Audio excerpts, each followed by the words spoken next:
자, 말씀의 제목을 같이 한번 볼게요. 자, 큰 소리로 읽습니다. 시작. 주께 하듯 섬기십시오. 아멘. 주께 하듯 섬기십시오라는 제목으로 말씀 전하겠습니다. 우리 앞뒤 적어보시고 우리 마음을 담아 축복합시다. 사랑합니다. 축복합니다. 사랑합니다. 축복합니다. 아멘. 아멘. 오늘도 예배 동참하신 우리 모든 믿음의 가족들을 축복합니다. 말씀을 통해 우리를 회복하시고 새롭게 하실 줄로 믿습니다. 아멘. 자, 오늘은 우리의 실천 목표 네 번째인 섬김입니다. 한번 다 같이 따라 할까요? 사랑과 은혜로 섬기는 교회. 섬기는 교회. 네. 우리가 생명과 통로로서, 복의 통로로서 영혼을 살리기 위해서는 반드시 섬김이 뒷받침돼야 돼요. 즉, 가만히 있으면 아무런 일도 일어나지 않습니다. 주께서 우리를 섬기신 것처럼 우리도 서로를 섬길 때 생명의 역사가 시작되는 것이죠. 그래서 우리가 첫 시간에 주님의 섬김을 배웠습니다. 어떤 섬김이었죠? 스스로 종이 되는 섬김. 주님은 그 당시 하인들이 하는 것처럼 제자들 앞에 무릎을 꿇고 제자들의 발을 씻겼어요. 그러면서 말씀하셨죠? 너희들이 내가 하는 것을 행하게 하려 하여 본을 보였다. 너희들 나처럼 섬겨라. 어떻게? 스스로 종이 되어서 서로를 섬기라는 거예요. 그때 생명의 역사가 시작된다. 이게 첫 번째 원칙이었고, 두 번째 원칙은 먼저 거저 섬기는 거였어요. 많은 사람이 섬기다가도 실족할 때가 언제입니까? 대가를 바랄 때. 야, 나는 너를 이렇게 섬겼는데 너 왜 나를 안 섬겨? 이렇게 대가를 바라는 순간 100% 시험에 들죠. 그래서 우리 주님은 말씀하셨어요. 마태복음 20장 28절 보니까 인자가 온 것은 섬김을 받으려 함이 아니라 도리어 섬기려 하고 자기 목숨을 많은 사람의 대속물로 주려 합니다. 주님께서 오신 이유는 섬기기 위해서, 주기 위해서 오신 거예요. 그 결과 우리가 살았습니다. 마찬가지로 우리가 섬김의 대가를 바라지 않고 주는 거예요. 먼저 섬기고 줄 때 비로소 구원의 역사가 시작된다는 사실을 믿으시길 바랍니다. 그래서 대가 바라지 말고 그냥 주시면 돼요. 세 번째 원칙은 지금 나에게 있는 것으로 섬기는 거예요. 많은 분들이 섬김을 실패하는 이유 중에 하나는 뭐냐면 나중에 형편이 좀 되고 섬길 상황이 되면 내가 섬기겠습니다. 그렇게 말하거든요. 틀렸어요. 평생 못 섬깁니다. 그러면 지금 나에게 있는 것으로 섬기는 거예요. 그러니까 주님께서 이 오병이어의 기적을 일으키실 때 뭐라고 말씀하셨어요? 제자들에게 지금 너희에게 있는 것을 주라 그랬어요. 뭐 대단한 것을 주라는 게 아니에요. 물고기 2마리, 보리떡 5개, 아주 작은 것일지라도 주님께 드릴 때, 사람들을 섬길 때 기적이 일어난다는 것이죠. 여러분, 지금 우리에게 있는 것으로 섬겨서 주께서 베푸시는 기적을 경험하게 되시기를 주님의 이름으로 축원을 드립니다. 네 번째 원칙은 청지기처럼 섬기는 것. 청지기가 누구예요? 내 모든 것이 하나님께서 주신 하나님의 것이다. 이것을 고백하는 사람이거든요. 다시 말해, 누가 자기의 것을 들여서 섬길 수 있는가? 자기가 청지기라는 사실을 아는 사람. 아, 내 모든 것이 하나님의 것이지. 내 삶의 주인은 하나님이야. 이렇게 고백하는 사람만이 기쁨으로 섬길 수 있다. 그래서 우리 두 가지 결단했잖아요. 첫 번째, 나에게 주어진 모든 시간은 하나님의 것이니 나에게 주어진 시간을 하나님께서 기뻐하신 일에 드리자. 두 번째, 나에게 주어진 모든 물질이 하나님의 것이니 하나님께서 기뻐하신 일에 내 물질을 사용하자. 여러분, 그때 반드시 하나님은 우리의 시간과 물질을 통해 역사하실 것을 믿으시길 바랍니다. 다섯 번째 원칙은 열매를 믿는 거예요. 많은 분들이 섬기다가도 실망할 때가 언제예요? 열매가 없을 때. 언제까지 섬겨요? 언제 열매가 나타나요? 그때 바울은 우리에게 선포했어요. 포기하지 아니하면 때가 이름에 거두리라. 반드시 열매를 주시니 포기하지 말라. 그래서 이때 우리에게 필요한 믿음이 한 가지 있었죠. 하나님의 때에 대한 믿음. 때가 이름에 거두리라. 내가 원하는 때가 아니고 하나님의 때에 열매를 주신다. 아니, 그럼 왜 하나님은 내가 원하는 때가 아니고 하나님의 때에 열매를 주실까요? 그 기간 동안에 우리를 단련하시는 거예요. 연단하십니다. 우리를 깨뜨리시고 우리를 온전케 만들어 가시는 것이죠. 여러분, 하나님의 때를 믿으시고 포기하지 말고 계속해서 섬기시기를 주님의 이름으로 간절히 부탁을 드립니다. 아멘. 자, 오늘은 6번째 원칙인데요.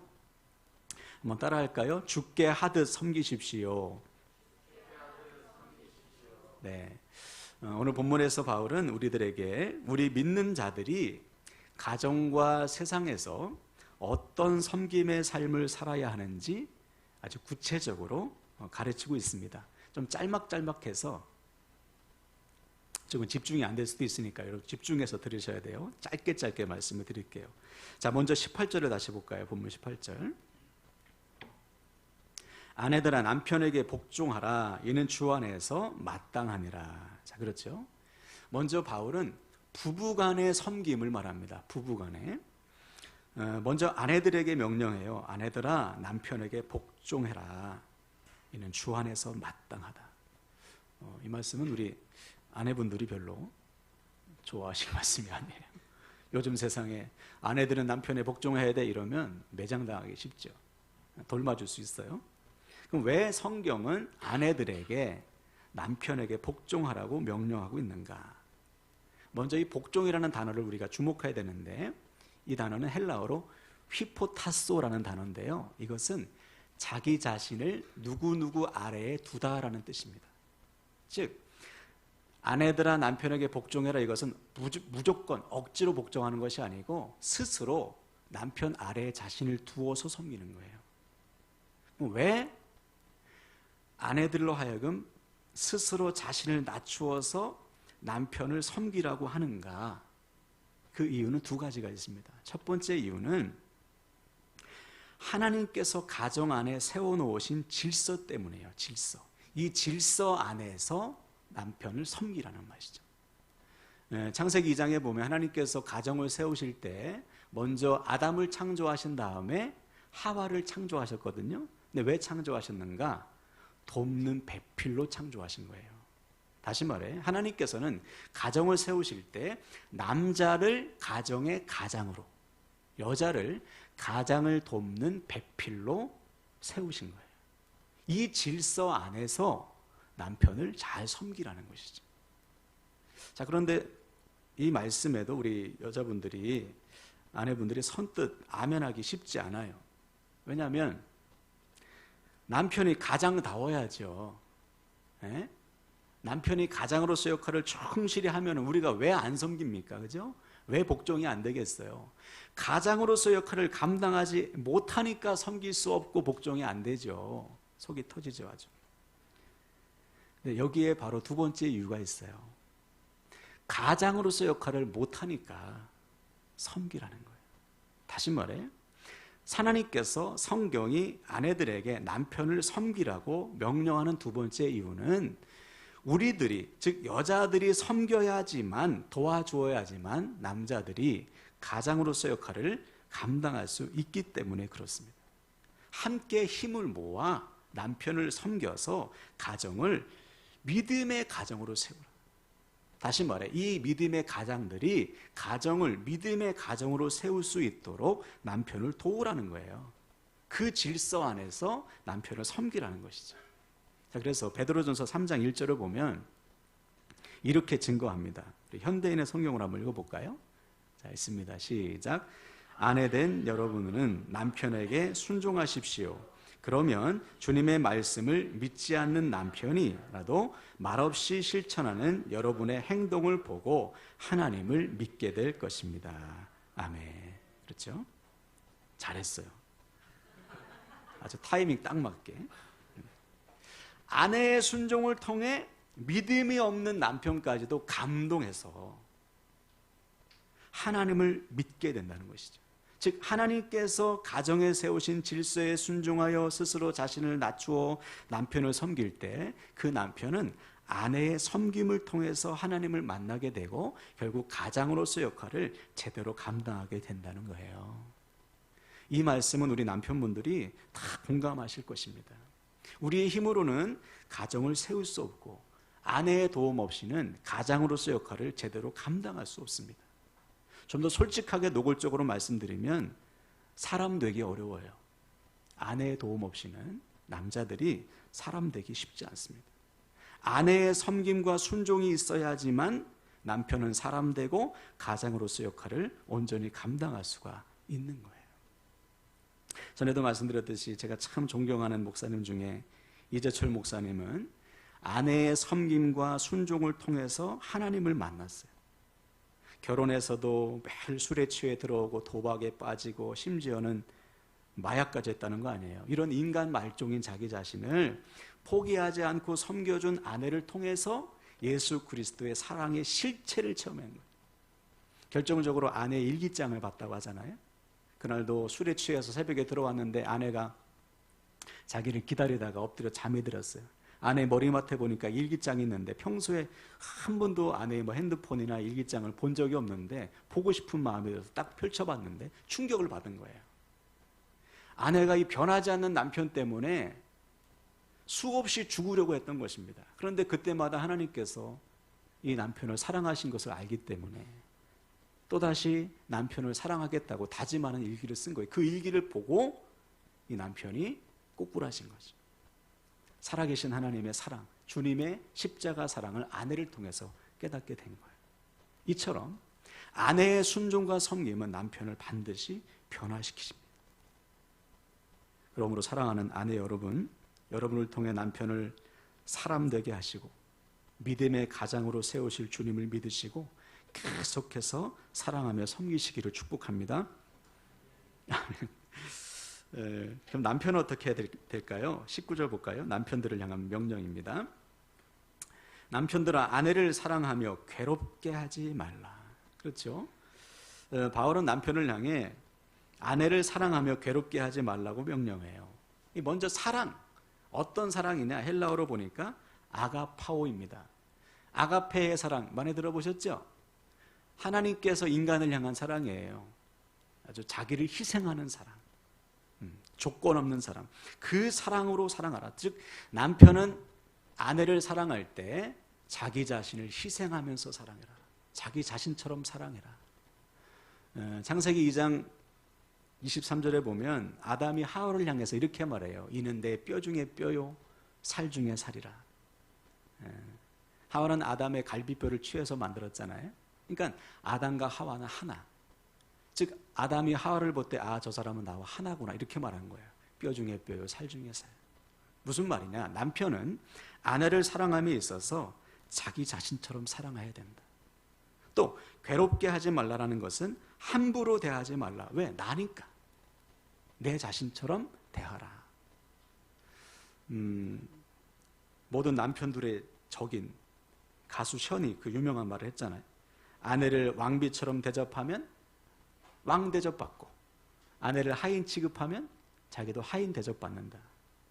너무나 상식적인 말이지만 참 순종할 수 없는 어려운 말인데 오늘 말씀처럼 아, 아내와 내가 하나이구나 이 사실을 안다면 우리는 기꺼이 우리 자신을 희생하면서 아내를 사랑할 수가 있는 거예요. 사랑하는 남편 여러분, 아내들을 내 몸처럼 아끼고 사랑하셔서 아내를 사랑함이 곧 나를 사랑하며 아내를 잘 대접하는 것이 곧 나를 잘 대접하는 것임을 믿고 말씀에 순종하시길 바랍니다. 아멘이 시원찮아요. 남편들. 자, 다음은 부모와 자녀 간의 섬김이에요. 먼저 자녀들 20절 보시면 자녀들아 모든 일에 부모에게 순종하라. 이는 주 안에서 기쁘게 하시는 것이니라. 그렇죠. 바울은 자녀들을 향해서 모든 일에 부모에게 순종하라 명령합니다. 왜냐하면 그것이 주님께서 정말 기뻐하시는 일이래요. 부모를 공경하고 순종하는 거. 그게 아예 그냥 십계명에 넣었잖아요. 첫 번째, 사람들을 향한 첫 번째 계명, 내 부모를 공경하라. 무슨 말이냐? 앞에서 남편과 아내 가운데 질서를 세워 놓으셨듯이 하나님은 부모와 자식 간에도 질서를 만들어 놓으셨는데 그것은 바로 자녀들이 부모의 권위에 순종하는 거예요. 즉 나를 낳아주시고 길러주시는 부모님께 순종하는 것이 하나님께서 세워놓으신 질서요. 그렇게 순종하는 자녀들을 하나님이 너무 기뻐하신다. 그래서 우리가 잘 알듯이 이 아브라함의 아들 이삭이 아버지로부터 하나님을 경외하는 것을 배우지 않습니까? 아브라함이 모든 일에 하나님께 묻고 순종한 것을 아들 이삭이 보고 아들 이삭도 아버지를 따라서 하나님께 묻고 순종하는 것을 배웠어요. 즉 자녀가 부모에게 순종하는 것은, 보이는 부모에게 순종하는 것은 보이지 않는 하나님께 순종하는 법을 배우는 거예요. 그래서 부모는 하나님의 대리자입니다. 그것을 자녀들이 보고 배우는 것이죠. 그래서 하나님은 아브라함의 믿음이 이삭에게 그대로 이어지게 하셨고, 더 나아가서 아브라함에 주신 복이 이삭에게 그대로 흘러가게 하셨어요. 무슨 말이냐? 하나님은 부모를 공경하는 자녀들을 반드시 축복하십니다. 에베소 6장 3절에 보니까 땅에서 잘 되는 복과 장수하는 복을 약속하셨어요. 그 정도로 부모들을 잘 섬기고 순종하는 자녀들을 하나님이 축복하신다는 것이죠. 물론 부모 중에는 부모로서의 권위를 인정할 수 없는 부모도 있을 겁니다. 또 부모들의 말이 다 옳다고 볼 수도 없어요. 그러나 그럼에도 불구하고 부모를 존중하고 하나님께서 세워놓으신 질서 안에서 부모의 권위를 인정해주며 순종한다면 우리의 부모님들 역시 우리를 통해 살아계신 주님을 만나게 될 수도 있는 거잖아요. 바로 그것을 위해서 부모를 잘 섬기라는 것이죠. 그러므로 우리 사랑하는 자녀 여러분, 하나님께서 세워놓으신 권위에 순종해서 부모님들을 잘 섬기고 사랑하시기를 주님의 이름으로 다시 한번 부탁을 드립니다. 이제 부모들 차례예요. 21절 보시면 아비들아 너희 자녀를 노엽게 하지 말지니 낙심할까 함이라 그랬죠. 바울은 아비들을 부모의 대표로 말하면서 명령합니다. 너희 자녀를 노엽게 하지 말아라. 낙심한다. 최근에 목회 데이터 연구소라는 데서 설문조사를 했어요. 당신은 아버지와 어머니 둘 중에 누구의 믿음과 삶에 더 많은 영향을 받습니까? 60% 이상이 아버지라고 답했어요. 즉 아버지의 믿음과 삶이 자녀들에게 미치는 영향이 지대하다는 것이죠. 그래서 바울은 아비들에게 명령하는 거예요. 자녀들을 노엽게 하지 말아라. 여기서 노엽게 하다라는 것은 헬라어로 에레디조라는 단어인데 이것은 심령을 상하게 하다라는 뜻입니다. 다시 말해 우리가 자녀들을 잘못 가르치면 자녀들의 심령을 상하게 한다. 또 낙심하다라는 단어는 길을 꺾다, 열정을 잃어버리게 하다, 상처를 주다라는 뜻이에요. 다시 말해 하나님께서 우리에게 맡겨주신 하나님의 자녀를 우리가 잘못 가르치면 그들의 마음과 영혼에 큰 상처를 준다. 그럼 언제 그럴까요? 언제 우리가 자녀들에게 상처를 주고 낙심하게 할까요? 우리의 욕심으로 가르칠 때, 우리의 생각과 우리의 지혜로 가르칠 때에 자녀들은 반드시 상처를 받습니다. 그래서 성경은 우리에게 아주 정확한 답을 주고 있어요. 에베소 6장 4절을 보시면 현대어 성경으로 한번 읽어볼까요? 자, 읽습니다. 시작. 부모들에게도 한마디 당부하겠습니다. 자녀들을 너무 꾸짖지 마십시오. 또 잔소리를 늘어놓아 반항심을 일으키거나 분노를 품게 하지 마십시오. 그보다는 주님의 사랑이 담긴 훈계와 조언과 충고로 키우십시오. 그렇죠. 오직 주님의 사랑이 담긴 훈계와 조언과 충고로 가르치십시오. 많이 우리가 실수하는, 저도 얼마나 많이 실수했는지 몰라요. 내 욕심과 내 지혜가 아닌 주님의 사랑과 주님의 말씀으로 가르치라. 그때 주님께서 주님의 자녀들을 세워가신다는 거예요. 사랑하는 부모 여러분, 주님께서 맡겨주신 주님의 자녀들을 오직 주님의 사랑과 주님의 말씀으로 양육하시기를 주님의 이름으로 간절히 부탁을 드립니다. 아멘. 다음으로 이제 세상에서의 섬김입니다. 직장과 또 학교 안에서. 먼저 22절 볼까요? 종들아 모든 일에 육신의 상전들에게 순종하되 사람을 기쁘게 하는 자와 같이 눈가림만 하지 말고 오직 주를 두려워하여 성실한 마음으로 하라. 자, 그렇죠. 바울은 그 당시 종들에게, 즉 누군가의 밑에서 일하는 사람들에게 명령합니다. 여러분, 하나님은 직장 안에서도 질서를 세워놓으셨잖아요. 그 질서에 순종하면서 우리가 직장 생활하는 거 아닙니까? 그 질서 안에서 상전들에게 순종하라. 이 말은 상전들이 볼 때만 일하는 척 하지 말고 성실히 일해서 섬기라는 거예요.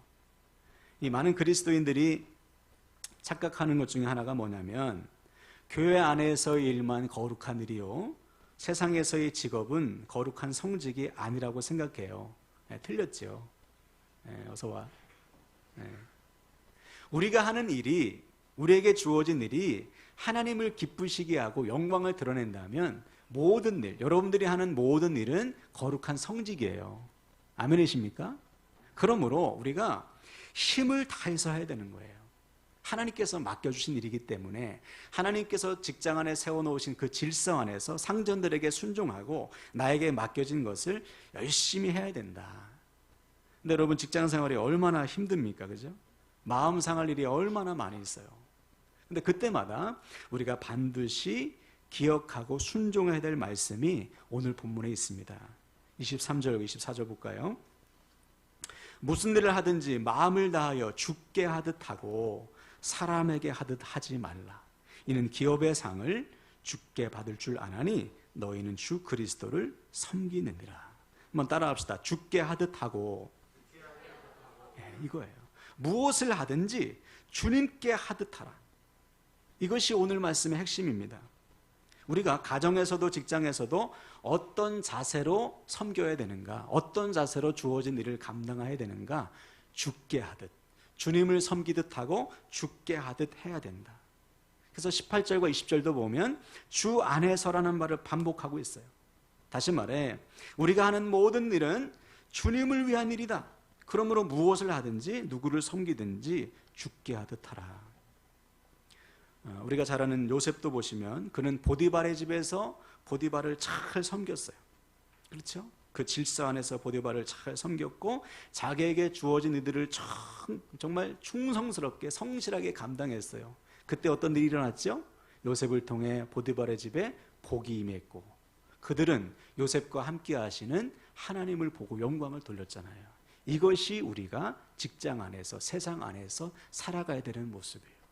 나에게 주어진 모든 것이 주님 것이요, 주님의 이름을 믿고 주께 아들 잘 섬길 때 우리를 통해서 우리 직장과 학교에 복이 임하고 나를 통해서 역사하시는 주님을 그들이 보고 영광을 돌리게 된다는 것입니다.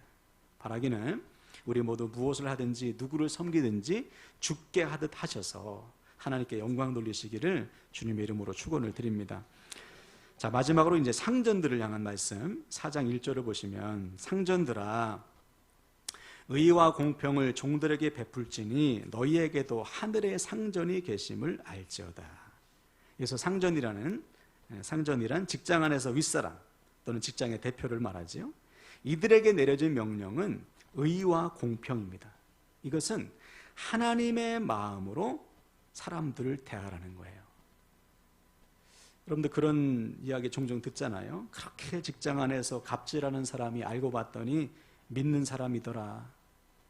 최근에 또 저는 들었는데 어느 어린이집이 그렇게 교사들을 못살게 굴고 아이들에게는 맨날 유통기한 지난 음식을 먹인다더니 그 원장이 알고 봤더니 목사 사모더라. 이런 이야기를 들을 때마다 막 가슴에 턱턱 막히죠. 얼마나 많은 사람들이 그들 때문에 실족하겠어요. 아주 대놓고 구원을 막는 구원의 걸림돌로 사는 것이죠. 그래서 바울은 그들에게 명령하는 것이죠. 너희에게도 하늘의 상전이 계심을 알지어다. 하나님을 경외하며 오직 하나님의 마음으로 의와 공평을 베풀면서 아랫사람들을 잘 섬기라는 거예요. 그래서 믿음의 선한 영향력을 나타내라는 것이죠. 사랑하는 여러분, 오직 하나님의 마음으로 의와 공평을 베풀며 아랫사람들을 잘 섬겨서 우리 삶을 통해 살아 역사하시는 주님을 드러내는 믿음의 선한 영향을 끼치는 저와 여러분 되시길 바랍니다. 자, 말씀을 마무리하는데요. 오늘 말씀을 통해 우리는 이 가정과 직장 안에서 어떤 자세로 섬겨야 되는지를 배웠어요. 그것은 바로 주께 하듯 섬기는 겁니다. 주님께서 세워놓으신 질서 안에서 주님을 섬기듯 섬기며 무슨 일을 하든지 주님께 하듯 하는 것, 주님의 일을 하듯 하는 것입니다. 자, 정리해 볼까요? 가정 안에서 아내는 남편을 잘 섬겨서 함께 믿음의 가정을 세우시고 남편은 아내를 자기 자신처럼 사랑하시길 바랍니다. 자녀들은 부모를 공경해서 하나님을 기쁘시게 하고 부모들은 오직 주님의 사랑과 말씀으로 자녀들을 양육하시길 바랍니다. 직장에서 주님을 섬기듯 사람들을 섬기고 맡겨진 일들을 잘 감당해서 복의 통로가 되시고 하나님을 경외하며 직원들을 잘 섬김으로 믿음의 선한 영향력을 나타내시길 바랍니다. 그래서 우리를 통해 우리 가정과 직장에 하나님의 영광이 나타나게 되시기를 주님의 이름으로 간절히 축원을 드립니다. 아멘. 이 시간 말씀부터